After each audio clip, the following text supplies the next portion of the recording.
రేపు రాబోయేటువంటి పార్లమెంట్ ఎన్నికల్లో మీ అందరి మద్దతు కోరడానికి ఈరోజు నేను మీ ముందుకు రావటం, ఈనాటి పాల్గొన్న నియోజకవర్గ స్థాయి ముఖ్య కార్యకర్తల సమావేశ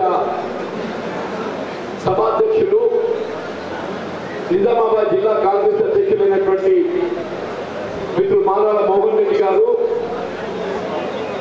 సమావేశ ముఖ్య అతిథులు నిజామాబాద్ పార్లమెంటరీ నియోజకవర్గ ఎన్నికల పర్యవేక్షకులు, రాష్ట్రంలోని సీనియర్ కాంగ్రెస్ నాయకులు, మాజీ మంత్రివర్యులు, ప్రస్తుత బోధన శాసనసభ్యులైనటువంటి పెద్దలు సుదర్శన్ రెడ్డి గారు,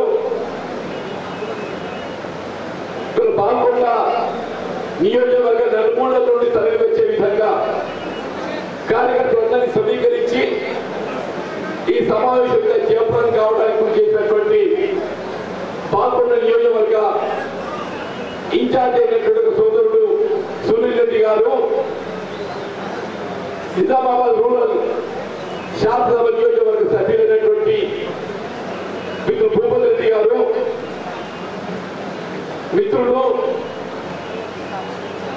మాజీ మంత్రివర్యులైనటువంటి మానవ వెంకటేశ్వరరావు గారు, గతంలో ఈ ప్రాంతానికి శాసనసభ్యుడిగా సేవలు అందింపజేసి మీ అందరి మన్నాలను పొంది ప్రస్తుతం మినరల్ డెవలప్మెంట్ కార్పొరేషన్ చైర్మన్ గా బాధ్యతలు నిర్వహించబోతున్నటువంటి సోదరుడు అనిల్ గారు,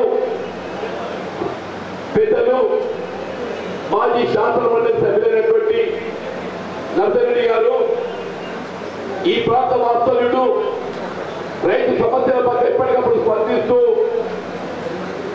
పోరాటం చేస్తున్నటువంటి కిసాన్ పెద్ద అధ్యక్షుడైనటువంటి అన్వేష్ రెడ్డి గారు, మిత్రులు రాష్ట్ర కాంగ్రెస్ ప్రధాన కార్యదర్శి గారైన నగేష్ రెడ్డి గారు, మా మిత్రులు ఈ ప్రాంత వాస్తవ్యులు ప్రస్తుతం ఉర్దూ అకాడమీ చైర్మన్ గా బాధ్యత చేపట్టేటువంటి తహర్బీన్ అమ్దాని గారు,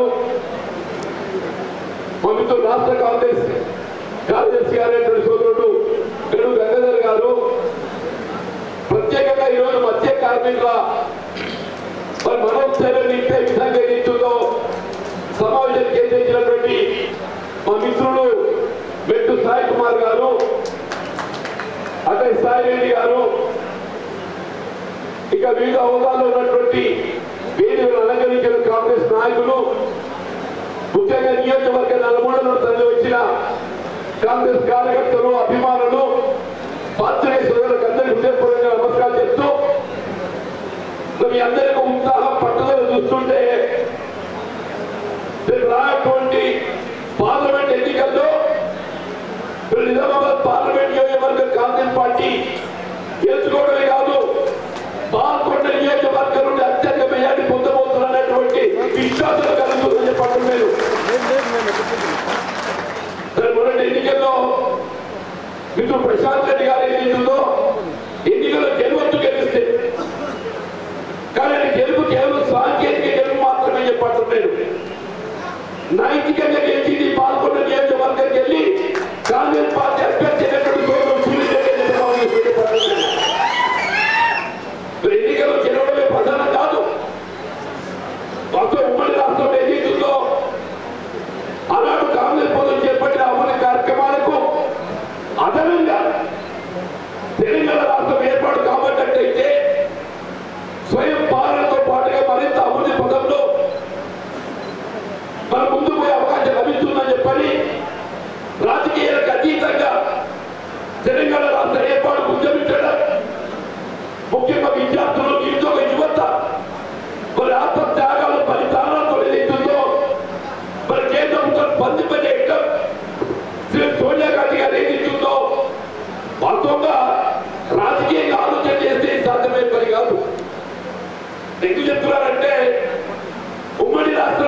ఈ ఆత్మ త్యాగాల ఫలితాలను ఒక ముగింపు పలకాలని ఒక కన్న తల్లిగా చెప్పండి, ఒక కన్న తల్లిగా, ఒక మాతృమూర్తిగా సోనియా గాంధీ గారు ఏదైతుందో తెలంగాణ రాష్ట్రాలు ఏర్పాటు చేసిన ఘనత ఆ తల్లికి దక్కుతుందని మనం చెప్పండి. కానీ రాష్ట్రం ఏర్పడ్డదే ఉద్యమ ఆకాంక్ష నిర్వహించబడాలంటే ఉద్యమ నాయకుడు అధికారానికి వస్తే ముఖ్యమంత్రిగా ఉద్యమ ఆకాంక్ష నిర్వహించిన జనతా భావించిన మీ ప్రాంతంగా ఏదైతుందో మరి ప్రశాంత్ రెడ్డి గారు 2 పర్యాయ శాతం గెలిచిండే 2014, 2018. నేను కూడా అనుకుంటున్నాను ఉమ్మడి రాష్ట్రంలో ఈ ప్రాంతాన్ని ఉడగొట్టినటువంటి యొక్క సాగునీటి సౌకర్యాలకు అదనంగా నువ్వు చేసిన ఉన్నాదే యావత్ ఉత్తర తెలంగాణ ప్రాంతానికి వరదాయినటువంటి పోచంపాడు శ్రీరామసాగర్ ప్రాజెక్ట్ ఈ పాల్గొన్న నియోజకవర్గంలో నిర్మాణం తలపెట్టి నిర్మాణం చేసినటువంటి ఘనత ఆనాటి కాంగ్రెస్ పార్టీకి తప్పుందని మనం చెప్పబడుతుంది. గుర్తాది సాగర్ ప్రాజెక్ట్, చోటుపల్లి హనుమంతుడి ప్రాజెక్ట్, మా దిగువ ప్రాంతానికి అభివృద్ధి చేసే విధంగా కాకుచే కెనాల్, మీ ప్రాంతానికి లక్ష్మీ కెనాల్, ఆదిలాబాద్ ప్రాంతానికి సరస్వతి కెనాల్, యావత్ ఉత్తర తెలంగాణ ప్రాంతానికి సాగునీరు అందించే విధానికి ఎదుగుతుందో పోచంపాడు ప్రాజెక్ట్, శ్రీరామసాగర్ ప్రాజెక్ట్ చేసే ఘనత కాంగ్రెస్ పార్టీకి దక్కుతుంది. 21 ప్యాకేజ్ మా మిత్రుడు భూమతి రెడ్డి గారి సునీల్ గారు చెప్పట్లేదు.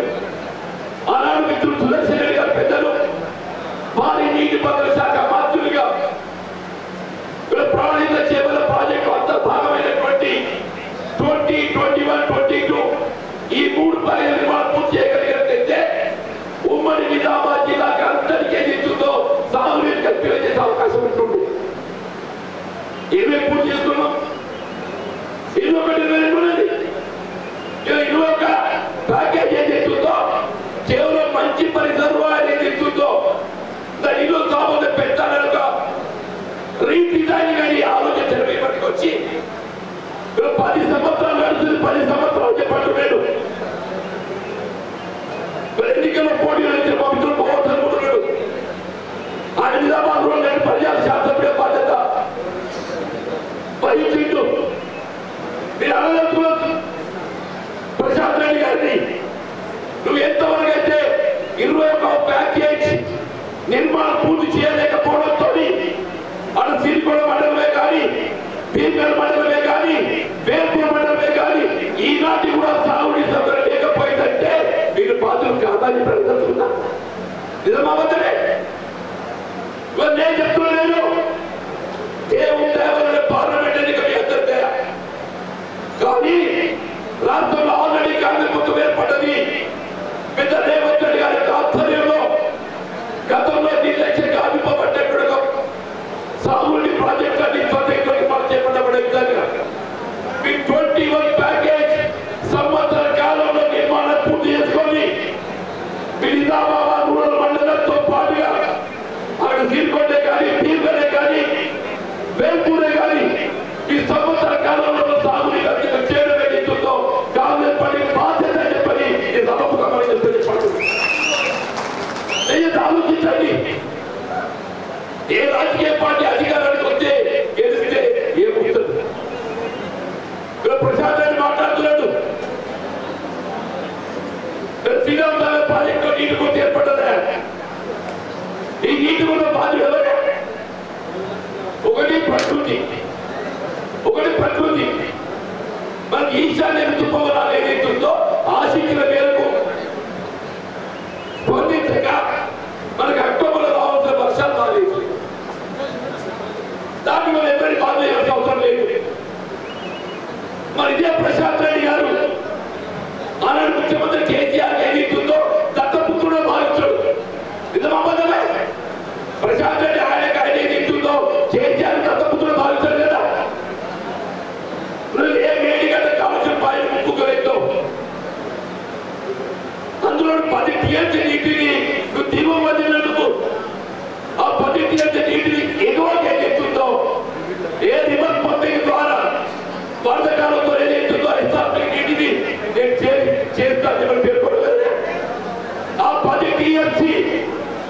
ఏ గంట కాలుష్యం ప్రాజెక్టు ముగ్గురైందో నువ్వు దిగువ దానికంటే నువ్వు ఎగువ పథకాల ద్వారా గంట రివర్స్ పంపింగ్ చేసి మీరు శ్రీరామ్ నగర్ ప్రాజెక్టు మనకు 10 టీఎంసీ నీకు కొట్టు ఏర్పడదు. నీలో సామాజిక తొంభై టీఎంసీ మనకు రబీ ఆరంభం నాటికి 80 టీఎంసీ ఉంది. 78 10 టీఎంసీ కొంత ఏర్పడ్డది.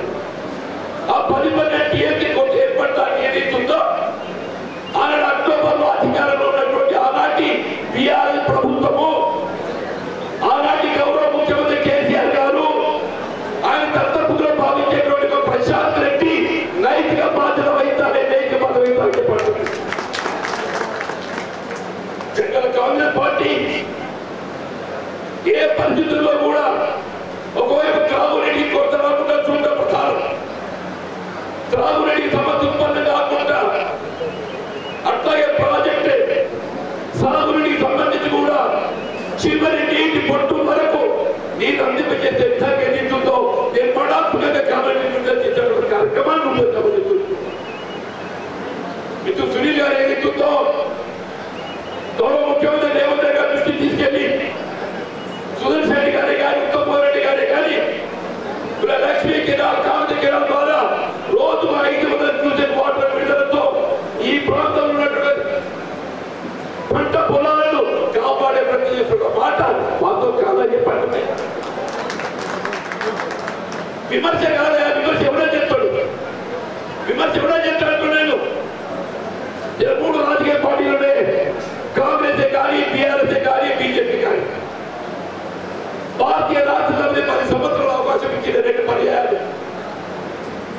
నువ్వు చెప్పుకోవడానికి పెన్షన్ అమలు తప్ప నువ్వు చేసినావే. మొన్న ఎన్నికలే చెప్పిండ్రు, మీరు తప్పిపోయిన కాంగ్రెస్ ఓటేస్తే మీ పెన్షన్ రాదు అంతే. మీతో నరసింహరావు గారు రావాలని కూర్చున్నారు, చెప్పినా లేదే తప్పిపోయిన కాంగ్రెస్ ఓటేస్తే మీ ఆసరా పెన్షన్లు రద్దయితే, మీరు కాంగ్రెస్ ఓటేస్తే కరెంట్ రాదు, పంట పొలాలకు నీళ్లు రాదు. రైతాంగానికి ఆందోళనకు చేసినట్టు నేను మీకు చెప్తున్నా. నేను ఆనాటి బీఆర్ ప్రోత్సాహం అమలు చేసిన ఆసరా పెన్షన్లే కాదు, అంత మించి ఏదైతుందో ఆయన అమలు చేసినట్టుగా ఆసరా పెన్షన్ అమలుతో పాటుగా మా మహిళల ఆడబిడ్డలకి ఏదైతుందో ఉచిత రవాణా సౌకర్యం, 200 యూనిట్ల వరకు ఏదైతుందో గృహ అవసరాలకు ఏదైతుందో ఉచిత విద్యుత్ సౌకర్యం, ఆడబిడ్డల పంట చెరుకు ప్రత్యేకంగా ఏదైతుందో గ్యాస్ సిలిండర్ 2014లో 400 రూపాయలు ఉంటే 1100 1200.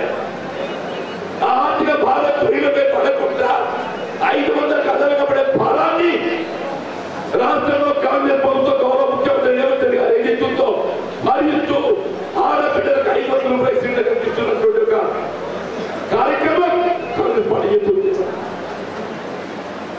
అసలు మాట్లాడే ఏం చేసుకున్నారే. ఇంకో పార్టీ చేస్తారు అరవింద్, ఆనాడు కవిత గారి పట్ల ఉండే ఒక ద్వేషంతో ముఖ్యమంత్రి తనయ్య పార్లమెంట్ గెలిపిస్తే ఈ ప్రాంతాన్ని నిర్లక్ష్యం చేసి పసుపు రైతు మద్దతు ధర పొందలేకపోవడమే కానీ, పసుపు నాణ్యత పెంపొందింపజేయబడటానికి పసుపు బోర్డే కానీ, కనీస ప్రైవేట్ రంగంలో నిర్వహణ కొనసాగుతున్న చక్కెర కర్మాగారాలు నిర్వహణ కొనసాగకుండా పొందవేయడమే కానీ, ఇవన్నీ క్యుములేటివ్ ఏదైతుందో కవిత గారి పట్ల ద్వేషంతో, ఆనాడు కవిత గారిని ఓడించాలనేటువంటి ఏకైక లక్ష్యంతో ఈ ప్రాంతం మా మిత్రుడు వినయ్ రెడ్డి గారు మన పోటీ చేసి 4 చెప్పండి. అందులో ఆయన భాగస్వామి రైతాంగాన్ని ప్రోత్సహించి అక్కడ 6 ఉండే కానీ 11 ఉండే కానీ జయించడమే కానీ రైతాంగాన్ని అందరినీ కూడా చైతన్యం తీసుకొచ్చి కవిత గారిని ఓడించాలని ఏకైక లక్ష్యంతో ప్రయత్నం చేస్తే అరవింద్ చేసింది. మా మిత్రుడు సాయిరెడ్డి గారి ఇంట్లో కథ చూపెట్టిన పాడు. సరే పసుపోటు ఏమైందో మనకు తెలిసారు. ఎన్నికల సమయంలో అరవింద్ గారు ఒక పాట రాసిచ్చింది. నేను పసుపోడు 100 రోజుల్లో ఏర్పాటు చేస్తా చెప్పాను. 5 రోజుల్లో. సరే 5 రోజులు కాదు, 5 సంవత్సరాలు గడిచిపోయింది.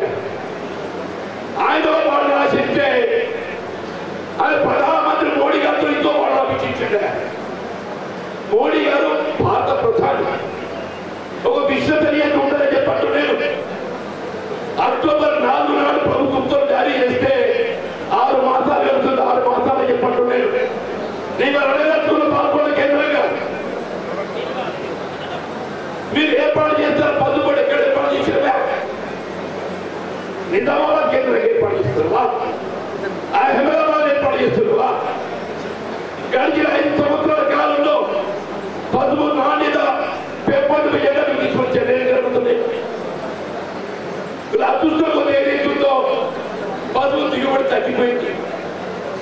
అంటే అసలు సాగు విస్తృత తగ్గడంతో దిగుబడి తగ్గింది. దిగుబడి తగ్గడంతో ఏదైతుందో మార్కెట్ ధర ఏదైతుందో 15,000 అవుతుంది. నేను అడుగుతున్నా అరవింద్ గారిని, ఇదే నువ్వు రాసిచ్చిన బాండ్లో పసుపుతో పాటు ఎర్ర జొన్నలకు మద్దతు ధర ప్రకటిస్తా చెప్పాను. నీకు గుర్తుందో లేదో? ఈ బాండ్కాయలు ఇవాళ కూడా ప్రజల్లో ఉందని పట్టుకోను. నీ పసుపు మద్దతు ధర ఏమైందే? నీ ఎర్రజొన్న మద్దతు ధర ఏమైనా అడుగుతున్నా నేను. ఇదే కాంగ్రెస్ పార్టీ మా అధినాయకుడు రాహుల్ గాంధీ గారు ఏదైతుందో మరి వరంగల్ డిక్లరేషన్ లో పసుపుకి ఏదైతుందో పసుపు నాణ్యత ప్రమాణం పెంపొందింప చేయబడే విధంగా అమలు చేయబడటానికి ప్రయత్నం చేయడంతో పాటుగా మద్దతు ధర 15,000 కల్పితం చేస్తానని చెప్పని ప్రకటించింది. ఈ ప్రాంతం ఎర్రజొన్న ప్రతీక, ఈ ప్రాంతం ఎర్రజొన్న ప్రతీక అని పట్టున్నాను. ఎర్రజొన్న మద్దతు ధర ప్రకటించినాడు. నువ్వు ఏమంటా రైతాంగ నోటు అడిగే నేచర్ నీకు ఉందే చెప్పండి. నువ్వు రైతాంగ రుణమాఫీ ఆనాడు 2008-2009 మధ్య కాలంలో ఆనాడు యూపీఏ చైర్పర్సన్ సోనియా గాంధీ గారు ఏది ఇస్తుందో రైతాంగానికి అండగా నిలబడే విధంగా రైతాంగాన్ని రుణవిముక్తం చేయాలనే భావ తలపుతోని వాళ్ళు చెల్లించాల్సినటువంటి రుణం అప్పు పట్ట రుణం ₹1,00,000 వరకు ఏక మొత్తంగా మాఫీ చేసిన ఘనత కాంగ్రెస్ పార్టీగా చెప్పి మనం చూస్తుంది. నిర్మాబద్ధమే ఇవాళ చెప్తున్నారు. ఇవాళ ఇదే జాతీయ స్థాయిలో వీళ్ళ కనీస మద్దతు ధరకు చట్టబద్ధత కేంద్ర ప్రభుత్వం ఏదైతే వ్యవసాయ ఉత్పత్తులకు కేవలం మద్దతు ధర ప్రకటనతో సరిపెడుతుంది. ప్రకటింపబడ్డ మద్దతు ధరకు చట్టబద్ధ కల్పించడం ఆవశ్యకత ఉన్నదని చెప్పని జాతీయ స్థాయిలో రాజకీయాలకు అతీతంగా సంయుక్త కిసాన్ మోర్చా దేశ రాజధాని ఢిల్లీ సరిహద్దుల్లో సంవత్సరాల తరబడి ఉద్యమిస్తుంటే మోడీ గారికి వినపడదే? మోడీ గారికి వినపడదా? రుణమాఫీ గురించి మాట్లాడితే రైతాంగాన్ని రుణమాఫీ చేస్తే సూపర్ ముద్ర. ఇది ఆశ్చర్యంగా చెప్పట్లేదు. రైతాంగాన్ని రుణమాఫీ చేస్తే సూపర్ ముద్ర. అదే అంబానీ అదాని లాంటి బడా పెట్టుబడిదారులకు లక్షల కోట్లు ఎంపీ అకౌంట్ నెప్పంతో ఏదైతుందో నువ్వు రుణమాఫీ చేయడం సూపర్ ముద్ర కాదా? జాతీయ స్థాయిలో పదుల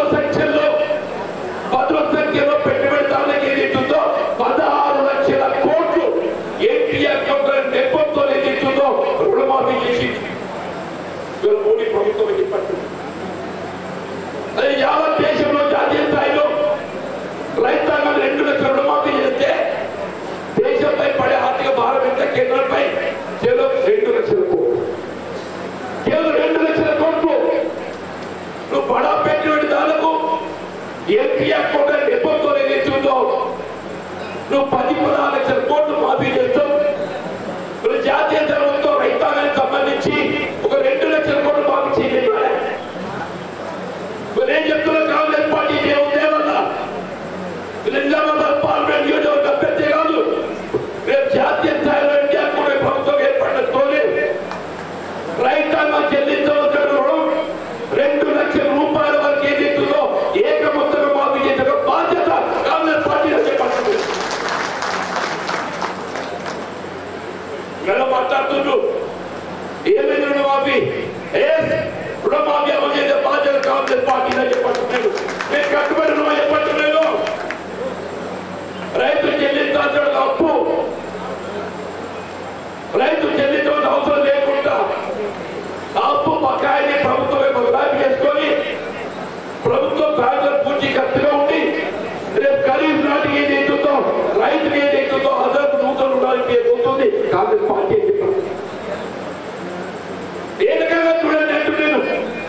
ఇక గృహ నిర్మాణ కార్యక్రమం దశాబ్దకాలం నడుస్తుంది. ఒక కట్టే భావన వినాలే. ఇదే ప్రశాంత్ రెడ్డి గారు అడుగుతున్నాను, అరవింద్ గారిని అడుగుతున్నాను. 10 ఏళ్ళు రాజ్యం చేసిండయా. ఒకవేళ ఢిల్లీ రాజ్యం చేసిండో ఇంకో రాష్ట్రంలో రాజ్యం చేసి ఢిల్లీ పెట్టి పాపలు పోయినారా? మేము చెప్తున్నాము రాబోయే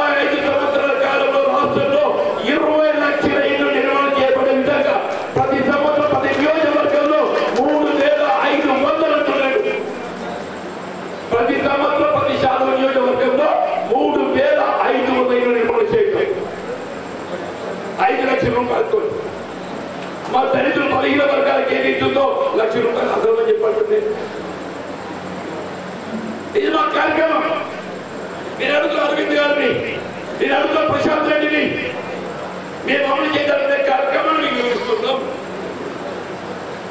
నేను 21 ప్యాకేజ్ ఏదైతుందో సంవత్సర కాలంలో పూర్తి చేసి ఈ ప్రాంతాన్ని సత్యజామం చేస్తా చెప్పని కాంగ్రెస్ పార్టీ చెప్తుంది. చెప్పు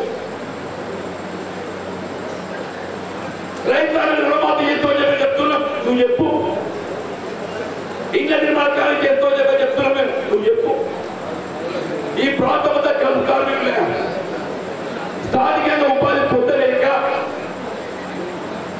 కట్టుకున్న భార్యను కన్నా పిల్లలు వదిలి దేశం పోయి ఉపాధి పొందుతున్న మధ్యస్థానం.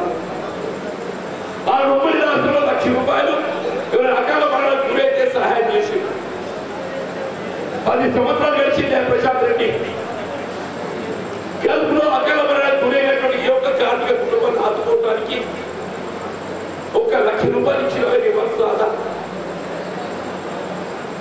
నీ బాధ్యత లేదా అంటూ నేను రేవంత్ రెడ్డి గారి ప్రభుత్వం అకాల మరణాలకు గురవుతున్నటువంటి గల్ఫ్ కార్మికులు ఎవరే కానీ, అది ప్రమాదమే కానీ, బలవన్ మరణమే కానీ, అనారోగ్యమే కానీ, ఏ విధంగా చనిపోయినా కానీ గల్ఫ్ కార్మిక కుటుంబం ఆదుకోవడానికి ₹5,00,000 అమలు చేస్తూ చెప్పండి. గల్ఫ్ కార్మిక పిల్లలకు గురుకుల ఆశా పాఠశాలల్లో వారికి చేరికలు, విద్యా సౌకర్యాలు, వారి వైద్య సదుపాయము, ఇల్లు లేని మా గల్ఫ్ కార్మిక కుటుంబాలకు ఏదైతుందో ఇళ్ల నిర్మాణ కార్యక్రమం ప్రాధాన్యత,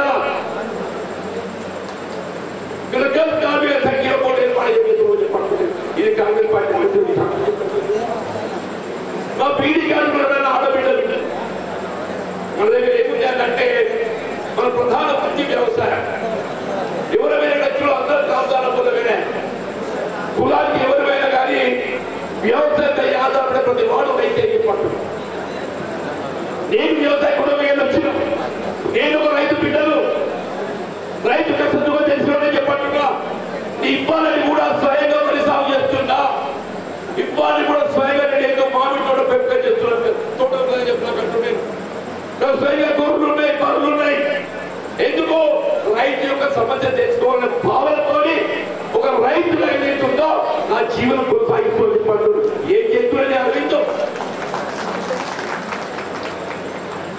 వాళ్ళ తల్లి నుండి వారసత్వంగా వచ్చినట్టుగా వేల కోట్ల అధిపతి అరవింద్ గారు ఏదైతున్నా మిత్రులు రోజు 2 డేసులు ఏంటి చెప్తుండే వాళ్ళు అనేక వచ్చినాయి కాదు. అది వీళ్ళు కట్టబడి సంపాదించిందా? నేను చెప్తున్నా రైతాంగానికి అంతగా నిలవడం నా బాధ్యత, నా కర్తవ్యం చెప్పట్టున్నా. గల్ఫ్ కార్మికులు అండగా నిలవడం నా బాధ్యత, నా కర్తవ్యం చెప్పట్టున్నా. మా పీడీ కార్మికులు ఆడబిడ్డలు చెప్పట్టున్నాను.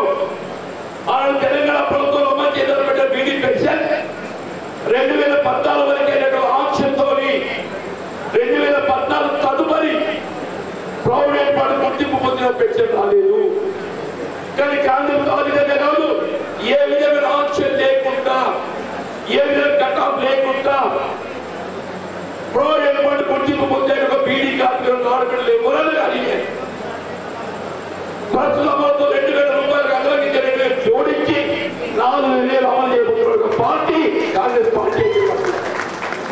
మీరు చెప్పండి అంటున్నాను, మీరు చెప్పండి అంటున్నాను, కానీ చెప్పడానికి ధైర్యం కాదే.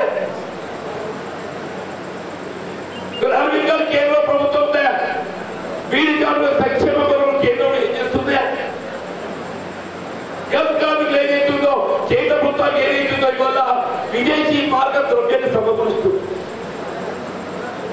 ఒక్కొక్క గల్ఫ్ కార్మికులు నెలకు 10,000 పంపిస్తే 10 లక్షల మంది ఉన్నారనుకుంటే 10 లక్షల నుండి 10,000 1000 కోట్లు అయితే సంవత్సరానికి 12,000 కోట్లు, 10 సంవత్సరాలకు 1,20,000 కోట్లు. మన రాష్ట్రంలోని గల్ఫ్ కార్మికులు వారికి మన ప్రభుత్వం ఏం చేయకున్నా కానీ వారి కేంద్ర ప్రభుత్వాలు ఏదైతుందో 1,20,000 కోట్ల విదేశీ మార్గ ద్రవ్యాన్ని సమకూర్చి ప్రభుత్వానికి అండగా నిలుస్తుంది. మా గల్ఫ్ కార్మిక బిడ్డలు ఈ 1,20,000 కోట్లు ఏమైనాయి? రాష్ట్ర ప్రభుత్వానికి పెట్టుబడి సమకూర్చింది. ఇది 10% అమ్మక పన్నైనా ఎంతో కేంద్రంతో 1,80,000 కోట్ల విదేశీ భారతదేశం సమకూరిస్తే కేసీఆర్ ఖజానాతో అన్నాడు 12,000 కోట్ల ఆర్థిక ఆదాయం సమకూర్చిందని చెప్పడం చెప్పండి. అటువంటి వాళ్ళు ఆ కుటుంబాన్ని ఆదుకోవడం బాధ్యత కాదా చెప్పండి. కాంగ్రెస్ పార్టీ ఒక లక్ష్యం సమాజంలో నిరుపేద వర్గాలు, దళితులు, బలహీన వర్గాలు, అల్పసంఖ్యాక వర్గాలు, మా కులం లేదు, మతం లేదు, భారత పౌరులు యావత్ భారత జాత్యంత ఐక్యంగా ప్రమాణం చేస్తూ చెప్పండి. ఇప్పుడు మా మిత్రుడు అని పేర్కొన్నాడు. అసలు ఇవాళ ఏదైతుందో పబ్లికంగా సంస్థలు నిర్వీర్యం చేసి అమ్మగాని పెడుతుందా? ఒకప్పుడు పండిట్ జవహర్లాల్ నెహ్రూ ఏదైతుందో టాటా ఎయిర్లైన్స్ జాతీయం చేసి ఎయిర్ ఇండియా చేసింది. మోడీ ఏం చేసిండో ఎయిర్ ఇండియా అమ్మగాని పెట్టి మన టాటా ఎయిర్లైన్స్ అమ్మని చెప్పిండు. ఇదే సాధించిన ప్రగతి. ఎల్ఐసి అమ్మగాని పెడుతున్నాడు, రైల్వే బాత్స్ అమ్మగాని పెడుతున్నాడు, రోడ్లు అమ్మగాని పెడుతున్నాడు. అంటే రాబోయే కాలం తప్పిపోయి కదా బీజేపీ అధికారానికి వస్తే ఒక వ్యాపార సంస్థ చెప్పండి. ప్రజా సంక్షేమం గురించి ఆలోచించే పార్టీ ఉంటుందంటే బీజేపీ మాత్రం చెప్పండి. కాంగ్రెస్ ఆ విధంగా కాదు, ప్రజా సంక్షేమమే ప్రధాన లక్ష్యం. దయచేసి మరి మన పార్లమెంట్ సభ్యుడిగా నిజామాబాద్ పార్లమెంట్ అభ్యర్థి ఏదైతుందో కాంగ్రెస్ పార్టీ నాకు అవకాశం కల్పింప చేయడం నిజంగా నేను కాంగ్రెస్ పార్టీ అధినాయకత్వానికి, కాంగ్రెస్ పార్టీ నాయకులకు అందరికీ కూడా చెప్పండి. ముఖ్యంగా మా కార్యకర్తల అభిమానం చెప్పట్టు నేను మీ బిడ్డను అని చెప్పట్టు నేను ఒక వ్యవసాయ కుటుంబం వచ్చిన ఒక రైతు బిడ్డనని చెప్పట్టు నేను మీ కష్ట సుఖాల్లో పాల్గొంటుంటూ నేను చెప్పట్టు నేను దయచేసి ఆలోచించండి. అండగా నిలబడని చెప్పట్టు నేను హైదరాబాద్ గా జయించబోతే ఎట్లా పోతుంది కానీ ఇక్కడికి వెళ్ళి ఇక్కడ కర్ణాకి వెళ్ళవద్దు. ఇప్పుడు ఏదైతుందో నిజామాబాద్కి వెళ్ళి, నిజామాబాద్ అంటే అర్బన్ రూరల్, ఆర్మూర్కి వెళ్ళి, బాల్కోడకి వెళ్ళి, కొరుట్లకి వెళ్ళి జయించబోతున్నారు. ఒక బోధం తప్పుతుందన్న చూసారన్న బోధన పెట్టి మాత్రం కాపాడుకో. ఇది కూడా కాపాడు. ఈ 6 నియోజకవర్గాలను వారానికి ఒక్కసారి సందర్శించి ఈ 6 నియోజకవర్గాలను నిజామాబాద్ పట్టణంతో పాటుగా పట్టణము, రూరల్, గ్రామీణ, ఆర్మూర్, పాల్కొండ, కోరుట్ల, జగిత్యాల్ 6 నియోజకవర్గాల వారానికి ఒకసారి సందర్శించే విధంగా ఏదైతుందో మీకు అండగా నిలబడి ప్రజా ప్రాతినిధ్యానికి ఏదైతుందో నేను ఆదర్శిస్తాను. దయచేసి మీకు ఎమ్మెల్యే లేడో చెప్పని భవన్ రానియకండి. సునీల్ ఏదైతుందో అదృష్టం పోతే తప్పిపోయింది. ఎక్కడున్నాడా సునీల్? నీకు వచ్చి తప్పిపోయింది అంటున్నా. ఏ మంది కాకుండా ఏ పార్లమెంట్ నేను యుద్ధే కానీ, వీరే కానీ, బాల్కొండ కానీ, ఆర్మూరే కానీ ఈ 2 నియోజకవర్గాలు నేను దత్తత తీసుకుంటా.